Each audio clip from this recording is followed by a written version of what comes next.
Hello everyone, ఎలా ఉన్నారు అందరూ? సో లాస్ట్ వీడియో చెప్పాను కదా, సెయింట్ థామస్ టోమ్ అయితే చూపిస్తా అని చెప్పేసి.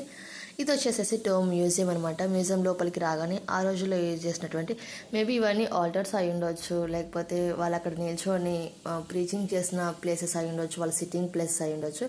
సో చాలా ఏళ్ళ నాటి స్టోన్స్ అయితే ఉన్నాయన్నమాట, చాలా పెద్ద పెద్దగా. అగైన్ షేడ్స్ కూడా ఉన్నాయన్నమాట. అండ్ ఆ రోజుల్లో యూజ్ చేసిన బైబిల్స్ ఉంటాయి కదా, హోలీ మాస్ బైబిల్స్ కానివ్వండి, ఆ రోజుల్లో వాళ్ళు యూజ్ చేసినట్టు ఆ పాట్స్ అవన్నీ, ఆ బోన్స్, సో ఇవన్నీ అనమాట. ఇది బ్రేక్ అయిన పాట్ అంట, సో ఇది కూడా పెట్టారు.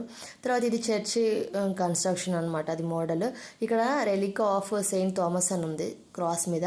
ఇవి 3 కూడా ఒకటి relic of Saint Philomena, Saint Thomas and Saint Augustine something ఒకరిదైతే ఉందన్నమాట ఇక్కడ. ఇవి అన్నీ కూడా ఇవన్నీ సెయింట్ ఫొటోస్, గ్రోటోస్ అనమాట ఇవి. తర్వాత వాళ్ళు చాలా ఏళ్ళ నాటి యూజ్ చేసిన చైర్స్ ఉంటాయి కదా, ఓల్డెన్ డేస్ చైర్స్. సో ఆ చైర్స్ హోలీ మాస్లో యూజ్ చేసినటువంటి థింగ్స్ అనమాట ఇవన్నీ కూడా.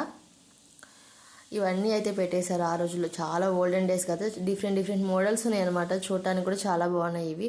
ఇప్పుడు మేము డైలీ చూసే మాస్లో వేరు, ఇక్కడ కనిపించిన థింగ్స్ వేరు అనమాట, మోడల్స్. ఇంకొంచెం లోపలికి వచ్చినట్లయితే ఇక్కడైతే టోమ్ ఉంటుంది. సో అతను ఎలా చనిపోయాడు ఏంటి అని ఒక పిక్చర్. ఇది టోమ్.